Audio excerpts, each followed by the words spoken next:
Hi friends, welcome to MBA beginner channel. देखिए, अभी जो हमारा सीरीज चल रहा है वो चल रहा है TQM यानी कि टोटल क्वालिटी मैनेजमेंट। इससे पहले ही हमने कुछ सीरीज़ कंप्लीट की है जिसमें कि आपका CRM है, customer relationship management, export management, hospital administration, international business, organisational effectiveness, strategic management. तो ये हमने सारी सीरीज़ कंप्लीट की है जिसकी लिंक आपको ऊपर आई बटन में मिलेगी, या तो आप डायरेक्टली हमारे प्लेलिस्ट सेक्शन में जा सकते हैं, वहाँ पे भी आपको इन सभी ये सारी वीडियोज़ मिलेंगी। तो जहाँ तक कि अभी TQM की बात है, तो अभी जो हमने इसमें कंप्लीट किया है वो है बेसिक कॉन्सेप्ट्स इन क्वालिटी, जैसे कि quality, quality control, quality assurance and all things. दूसरा टॉपिक जो हमारा था वो क्वालिटी कॉस्ट था, और जो हमने इससे पहले कंप्लीट किया है वो था क्वालिटी मैनेजमेंट फिलोसफीज में दो फिलोसफीज। एक थी एडवर्ड डेमिंग, दूसरा था जिरोन। अब जो तीसरा और लास्ट फिलॉसफी बची है वो है क्रॉस बाय। ठीक है, क्रॉस बाय 14 स्टेप्स या cross bye philosophy of quality. तो ये आज हम कंप्लीट करेंगे। ठीक है, तो वीडियो एंड तक जरूर देखिएगा, बहुत ही शानदार टॉपिक है, बहुत ही कमाल का टॉपिक है, मजेदार टॉपिक है, तो वीडियो एंड तक जरूर देखिएगा। देखिए, अगर हम देखें क्रॉस बाय बेसिकली, अगर हम देखें तो क्रॉस बाय एक एक पर्सन था जिसने जो कि US में बॉर्न हुई थी 1926 में, और उन्होंने नेवी में भी वर्ल्ड वॉर 2 जिसको हम कह सकते हैं वर्ल्ड वॉर 2 में भी उन्होंने हिस्सा लिया था। ठीक है, फिर उन्हें वो वगैरह पढ़ाई और कर ली, और उनकी कुछ इससे बुक्स के लिए भी कुछ जाने माने मशहूर है, जैसे कि qualities free, zero defects and other things. तो आज जो हम पढ़ेंगे वो इन्हीं की फिलॉसफी रहेगी, जो कि है 14 प्रिंसिपल्स पे बेस्ड। तो पहला ही जो प्रिंसिपल है वो है हमारा मैनेजमेंट कमिटमेंट। मैनेजमेंट कमिटमेंट में क्या देखिए, ये जो क्रॉस बाय है ये क्वालिटी के रिलेटेड है। ठीक है, क्योंकि हम सब्जेक्ट पढ़ रहे हैं टोटल क्वालिटी मैनेजमेंट, तो ये जो भी हम इसमें टॉपिक्स पढ़ेंगे वो मोस्टली क्वालिटी एंड मैनेजमेंट ही होगा। ठीक है, क्वालिटी आप कैसे मैनेज करेंगे, ठीक है, तो ये सारी चीज़ें कहीं ना कहीं क्वालिटी पे ही सारी चीज़ें फोकस की गई होंगी। तो ये जो 14 प्रिंसिपल्स है ये भी आपको क्वालिटी पे ही फोकस किए हुए दिखेंगे। तो जो पहला है वो है मैनेजमेंट कमिटमेंट। इसका क्या मतलब है? इसका ये मतलब है कि हमने पहले ही अकॉर्डिंग टू क्रॉस बाय हमने क्या करना है, हमने पहले ही क्लियर करना है जो भी हमारे ऑफिस में है, चाहे वो वर्कर है, एम्प्लॉई है, मैनेजमेंट से का है, कोई सीनियर एग्जीक्यूटिव है, ठीक है, जो भी है। ठीक है, हमने पहले ही उसको बताना है कि that we have to make it clear कि दैट हम जो है क्वालिटी पे हम कोई भी कॉम्प्रोमाइज नहीं करेंगे। Quality is like for example, ये हमारा मेजर कंसर्न जो रहेगा वो क्वालिटी ही रहेगा, और हमें कंटिन्यूसली इसको इम्प्रूव करते जाना, ये आपने पहले ही समझाना है। एंड लाइक फॉर एग्जांपल ये पहले ही क्लियर आपने करना है अपनी मैनेजमेंट को, चाहे वो कोई लोअर लेवल एम्प्लॉय हो, हायर लेवल एम्प्लॉय हो, या मीडियम लेवल एम्प्लॉय हो। ठीक है, ये आपको पहले ही उनको समझाना है। तो ये है पहला प्रिंसिपल, मैनेजमेंट कमिटमेंट। दूसरा आता है हमारा क्वालिटी इंप्रूवमेंट टीम्स। जैसे कि आपको इसके नाम से ही पता चल रहा होगा, इसका ये मतलब है कि हमने एक टीम बनाना है, ठीक है, जो कि क्वालिटी मैनेजमेंट में स्पेशलाइज्ड हो, जिनका क्वालिटी मैनेजमेंट में स्पेशलाइजेशन हो। तो हमने वो फॉर्मुलेट करना है, और इस टीम का सिर्फ एक ही मकसद होगा कि प्रोसेस ऑफ क्वालिटी चेक करना। ठीक है, इनको सिर्फ क्वालिटी चेक करना है, जो हमारी प्रोडक्ट्स है, सर्विसेज है, उनकी क्या क्वालिटी है और कैसे हम वो इम्प्रूव करेंगे। इनको बस वो चीज़ें करनी है, क्या वो टू द पॉइंट है क्वालिटी, ये चीज़ें इनको चेक करना है बस, और कुछ नहीं इनको करना है। तो क्रॉस बाय का पहला था मैनेजमेंट कमिटमेंट। ठीक है, हमने पहले ही क्लियर कर देना है अपने सारे लोगों को कि हमारा जो मेन फोकस है वो क्वालिटी है, क्वालिटी पे हम कोई भी कॉम्प्रोमाइज़ नहीं करेंगे। दूसरा जो है वो है क्वालिटी इंप्रूवमेंट टीम्स। एक टीम हमने बनानी है, तश्कील देनी है, जिसका सिर्फ एक ही मकसद होगा, दैट उसको चेक करना है कि प्रोसेस ऑफ क्वालिटी कैसा चल रहा है। तीसरा जो हमारा रहेगा वो रहेगा हमारा क्वालिटी मेजरमेंट। ठीक है, इसमें कुछ गोटा याद नहीं रखना आपको, सिंपली ये मैं आपको बताऊंगा कैसे याद रखना at the end of the video. फिलहाल अभी हम समझते हैं कि बेसिकली ये 14 प्रिंसिपल्स है क्या, और ये हमें क्या समझाते हैं। क्वालिटी मेजरमेंट से भी हमें यही पहले ही समझ आता है कि दैट इसमें आपको मेजर करना पड़ेगा, असेस करना पड़ेगा कि आप जो प्रोसेस लगा रहे हो, जो आप आइडेंटिफाई कर रहे हो, उनको हमने आइडेंटिफाई करना है, हमने एरियाज को, कि कहाँ पे हमने अपनी क्वालिटी और इम्प्रूव करनी है। क्वालिटी मेजरमेंट का आपको सीधा, अगर सिंपली, अगर आपको कुछ गोटाफिकेशन भी याद नहीं रखना है, सिंपली क्वालिटी मेजरमेंट का क्या मतलब हुआ, क्वालिटी मेजर करना। ठीक है, तो हमने क्या करना है, सिंपली हमने वो एरियाज देखना है जहां पे लूप होल्स होंगे, हमने देखना है कि कैसे हम वहां पे और इंप्रूवमेंट करेंगे। बस यही है तीसरा प्रिंसिपल। और फोर्थ प्रिंसिपल अगर हम देखें तो वो है कॉस्ट ऑफ क्वालिटी इवैल्यूएशन। अच्छा, अगर हम सिंपली देखें, आप साइड में रख दें गोटाफिकेशन, अगर हम सिंपली देखें कॉस्ट ऑफ क्वालिटी इवैल्यूएशन का क्या मतलब है, कॉस्ट ऑफ क्वालिटी इवैल्यूएशन का ये सिंपली मतलब बन सकता है कि क्या खर्चा हमें आएगा, एस्टिमेट क्या बनेगा, कितना खर्चा हमारा आएगा क्वालिटी इवैल्यूएट करने के लिए। इवैल्यूएशन को अगर हम फिर से सिंप्लीफाई करें कि हमारा कितना खर्चा आएगा क्वालिटी उन एरियाज को ढूंढने में जहां पे हमें क्वालिटी और इंप्रूव करनी है। ठीक है, तो ये आपने समझना है ऐसे। ठीक है, कॉस्ट ऑफ क्वालिटी इवैल्यूएशन का मतलब क्या हुआ कि वो एस्टिमेटेड कॉस्ट हमें जो लगेगा उस क्वालिटी को इंप्रूव करने के लिए या उन एरियाज को ढूंढने के लिए जहां पे हमें क्वालिटी इंप्रूव करनी पड़ेगी, या जहां पे हमें क्वालिटी इंप्रूव करने से और ज्यादा प्रॉफिट हमारी ऑर्गेनाइजेशन को हो जाएगा। ठीक है, तो ये हमारे हो गए 4 प्रिंसिपल्स। फिफ्थ है क्वालिटी अवेयरनेस। आपको नाम से ही पता चल रहा होगा कि क्वालिटी अवेयरनेस का मतलब क्या हुआ। इसका ये मतलब हुआ कि हमें लोगों को जानकारी देनी है कि what exactly these things are, quality क्या है। ठीक है, हमने स्प्रेड करना है इंपॉर्टेंस ऑफ क्वालिटी को। जो भी हमारा सेल्स फोर्स है, ठीक है, जो भी हमारे ऑफिस में काम करता है, हमने उनको सिंपली बताना है कि क्वालिटी अवेयरनेस, क्वालिटी क्यों जरूरी है। और ये हमने अपने एक बिजनेस कल्चर, अपने ऑफिस कल्चर का एक हिस्सा बनाना है and inseparable part of business culture, या हमारे ऑफिस कल्चर का ये इनसेपरेबल पार्ट रहेगा। तो कौन से हमने क्रॉस बाय के 5 अभी प्रिंसिपल्स पढ़े। एक तो हमने पढ़ा मैनेजमेंट कमिटमेंट, दूसरा हमने पढ़ा क्वालिटी इंप्रूवमेंट टीम्स, तीसरा हमने पढ़ा क्वालिटी मेजरमेंट, फोर्थ हमने पढ़ा cost of quality evaluation and fifth हमने पढ़ा क्वालिटी अवेयरनेस। अब चलते हैं सिक्स्थ पे, टेक एक्शंस या रादर टेक करेक्टिव एक्शंस। उसका क्या मतलब हुआ, उसका ये मतलब है कि हमने जो आइडेंटिफाई किए, हमने जो एरियाज आइडेंटिफाई किए, ठीक है, कि यहाँ यहाँ पे हमने इंप्रूव करना है, तो अब हमने एक्शन लेना है। अब हमें बस खाली ये नहीं देखना कि यहाँ यहाँ पे इंप्रूव करना है, अब हमने उन चीज़ों पे एक्शन भी करना है। उन एरियाज को बेहतर बनाने के लिए हमने एक्शन भी करना है, और उसके लिए हमने एक प्लान क्रिएट करना है और उसको रोल आउट करना है, and then we have to take the action. Simply आपको हर कोई प्रिंसिपल वहीं से बताता कि इसका क्या मतलब है। ठीक है, वो मैं बताऊंगा हमने कैसे याद रखना है। तो सिक्स्थ क्या है हमारा, टेक एक्शंस, या हम आप वहां पे ये भी लिख सकते हैं आपको जिससे ज्यादा याद रहेगा, टेक करेक्टिव एक्शन, जिससे कि आपको ज्यादा याद रहेगा। सेवेंथ प्रिंसिपल क्या है क्रॉस बाय का, जीरो डिफेक्ट्स प्लानिंग। इसका क्या मतलब हुआ, देखिए ये भी आपको वहीं से बता रहा है, हमने ऐसे प्लान करना है जिससे कि हम एलिमिनेट करें डिफेक्ट्स को, हमारा कोई डिफेक्ट ही ना आए। हमने ऐसे प्लान करना है। अब ये जरूरी नहीं है कि मतलब हमारा डिफेक्ट ही नहीं आएगा, बट हमें कोशिश करनी है रिड्यूस करते करते करते इतना रिड्यूस करना है कि वो एंटायरली एलिमिनेट हो जाए। तो जीरो डिफेक्ट प्लानिंग में क्या आएगा, हमने ऐसे स्टेप उठाने हैं कि ये एलिमिनेट ही हो जाए, भले ही इसको लॉन्ग टर्म प्रोसेस हो जाए, भले ही शॉर्ट टर्म में ना हो जाए, but at the and our ultimate goal should be कि हमने इनको एलिमिनेट ही करना है डिफेक्ट्स को। ठीक है, तो सेवेंथ प्रिंसिपल है जीरो डिफेक्ट्स प्लानिंग। एट्थ है आपका सुपरवाइजर्स ट्रेनिंग।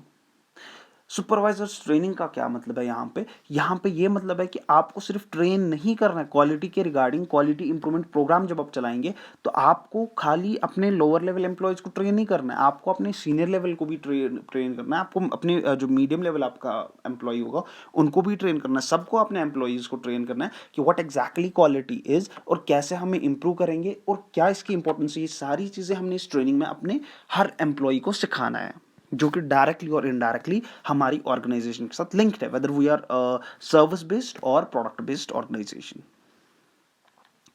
तो हमने अभी तक 8 प्रिंसिपल्स या हम स्टेप्स पढ़े हमने, management commitment, quality improvement teams, quality measurement, cost of quality evaluation, quality awareness, और हमने पढ़ा था टेक एक्शंस या take corrective actions, zero defect planning, supervisors training.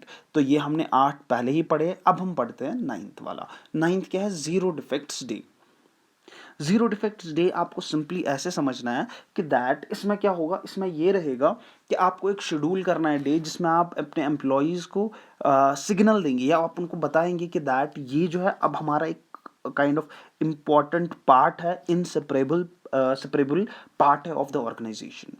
तो आपको बस वो एक डे सेलिब्रेट करना पड़ेगा या शेड्यूल डे करना पड़ेगा, जिसमें क्या 15-20 मिनट निकालेंगे अपने बिजी शेड्यूल में, आप अपने एम्प्लॉयज़ के साथ वो टाइम थोड़ा सा 15-20 मिनट स्पेंड करेंगे और उनको आप समझाएंगे व्हाट एग्जैक्टली क्वालिटी इज़ और हम क्यों ये हमारे लिए इंपॉर्टेंट है। तो उसके लिए आप एक ज़ीरो डिफेक्ट्स डे भी रखेंगे, ताकि जिससे कम एम्प्लॉयज़ को फिर से वो याद हो जाए, हाँ हमने यहाँ पे क्वालिटी में कोई काइंड ऑफ कॉम्प्रोमाइज़ नहीं करना है। 10th जो क्रॉस बाय का प्रिंसिपल है या 10th जो स्टेप है वो है गोल सेटिंग। या आप अगर आपको सिंपली याद रखना है, आप यहाँ पे इंडिविजुअल गोल सेटिंग भी रख सकते हैं, अगर आपको ज़्यादा मतलब अच्छे से याद रखना है। तो इसका क्या मतलब है, आपको इंडिविजुअली भी ये एस्टैब्लिश करना पड़ेगा अपने अंदर कि ये मेरा इंप्रूवमेंट गोल्स है, ठीक है, अपने लिए भी और मेरे ग्रुप के लिए भी। जो मेरे ग्रुप में है उसके लिए भी मुझे इंप्रूवमेंट गोल्स सेट करने हैं और अपने लिए भी मुझे इंप्रूवमेंट गोल्स सेट करने हैं। अगर मैं खाली अपने टीम के लिए इंप्रूवमेंट गोल सेट करूंगा और अपने लिए नहीं करूंगा तो वो फ्यूटाइल रहेगा, ठीक है, क्योंकि वो उतना अच्छा नहीं बन पाएगा। आप तभी अपने ऑर्गेनाइजेशन में वो डिसिप्लिन ला सकते हैं, वो क्वालिटी ला सकते हैं, जब आपको खुद वो चीज़ें पता होंगी और आप जब खुद पे इंप्लीमेंट करेंगे तभी जाके आपका टीम वो मानेगी। तो गोल सेट हमें ऐसे करना है। 11th जो रहेगा वो रहेगा एरर्स कॉज रिमूवल। इसका क्या मतलब है, इसका सिंपली मतलब है कि हमने उन एम्प्लॉयज़ को एनकरेज करना है जो कि हमारी मैनेजमेंट को कोई ऐसी चीज़ के बारे में बताएंगे जो कि हमारे एम्प्लॉयज़ को प्रिवेंट करता है to performing error free network, ठीक है। तो हम जो भी एम्प्लॉय हमें किसी भी एरर के बारे में बताएगा या किसी भी प्रॉब्लम के बारे में बताएगा जिससे कि हमारी काम पे इफेक्ट पड़ रहा है, हमारे किसी एम्प्लॉय के काम पे इफेक्ट पड़ रहा है जो कि मोर इफिशिएंटली और इफेक्टिवली हो सकता है, तो हमने उस एम्प्लॉय को या उन एम्प्लॉयज़ को हमेशा एनकरेज करना चाहिए। उससे तो इनडायरेक्टली हम भले ही उस एम्प्लॉय का भी बेनिफिट हो, but in the long run हमारी ऑर्गेनाइजेशन का ही उसमें ज़्यादा बेनिफिट रहेगा। 12th रहेगा रिकॉग्निशन का क्या मतलब है, देखिए जो आपने एम्प्लॉय को, अब आपको किसी एम्प्लॉय ने बता दिया कि सर मुझे यहाँ पे ये इशू आ रहा है, यहाँ पे हमें एरर आ रहा है, तो हमने ये चेंज करना पड़ेगा, ठीक है, उसको क्या करना है, रिकॉग्नाइज, ठीक है। ये नहीं कि मैं अब उसको ऐसे एक कान में सुनूंगा दूसरे कान से छोड़ूंगा, नो, हमने उसको रिकॉग्नाइज करना है।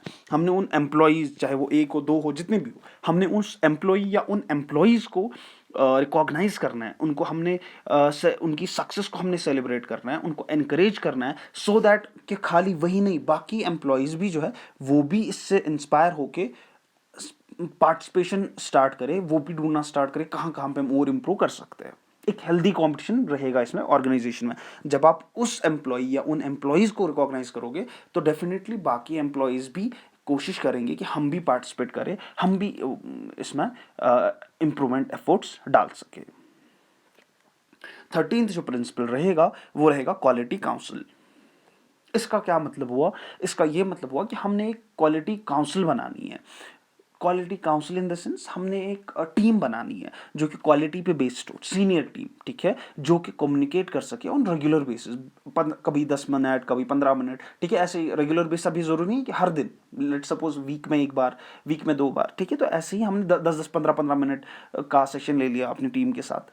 तो हमने यहाँ पे क्या करना है, establish quality councils to communicate on regular base.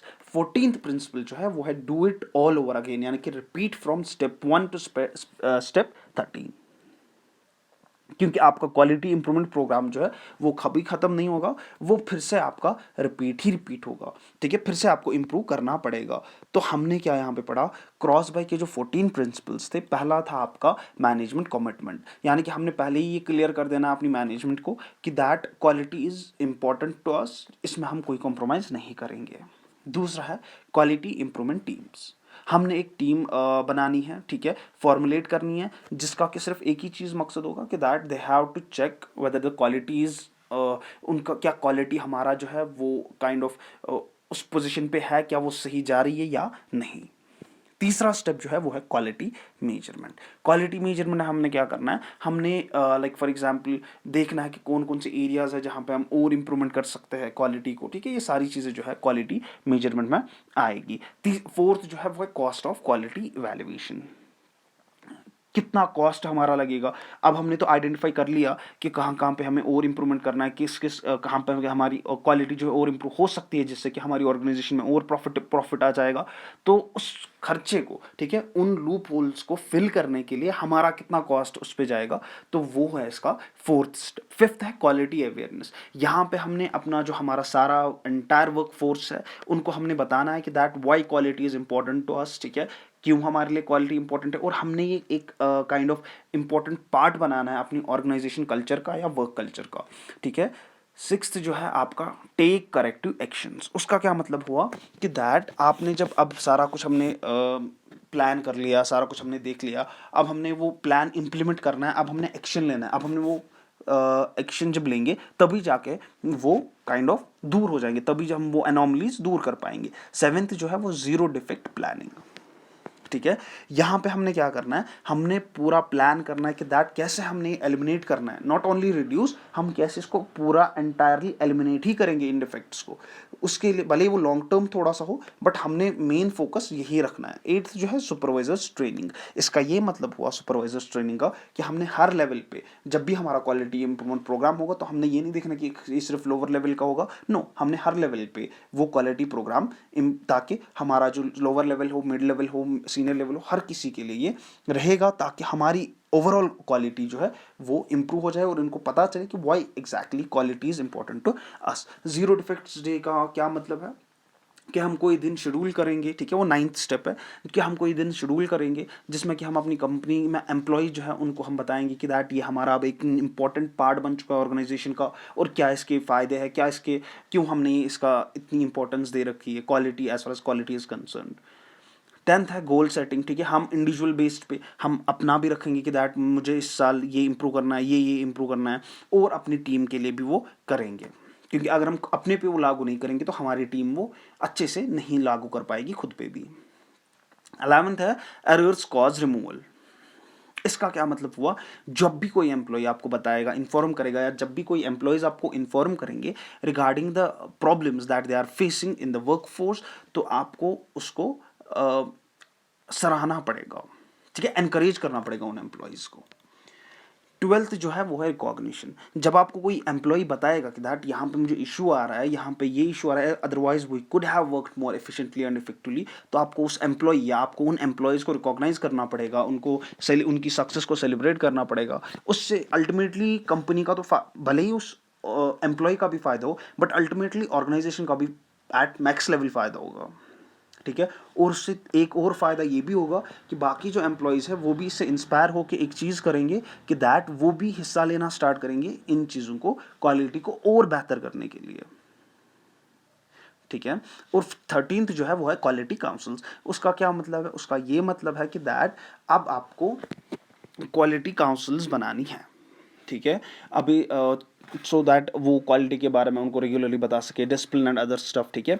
तो क्वालिटी काउंसिल्स आपको बनानी है। और 14th प्रिंसिपल ये है कि do it all over again, यानी कि आप स्टेप 1 से स्टेप 13 रिपीट कीजिए। तो यही जो है क्रॉस बाय के 14 प्रिंसिपल्स थे। अब जो हमारा अगला टॉपिक रहेगा वो रहेगा कस्टमर परसेप्शन ऑफ क्वालिटी, जो कि हमारा नेक्स्ट टॉपिक रहेगा। तब तक के लिए उम्मीद है आपको ये वीडियो पसंद आई होगी। लाइक शेयर और सब्सक्राइब जरूर कीजिएगा। Thank you so much.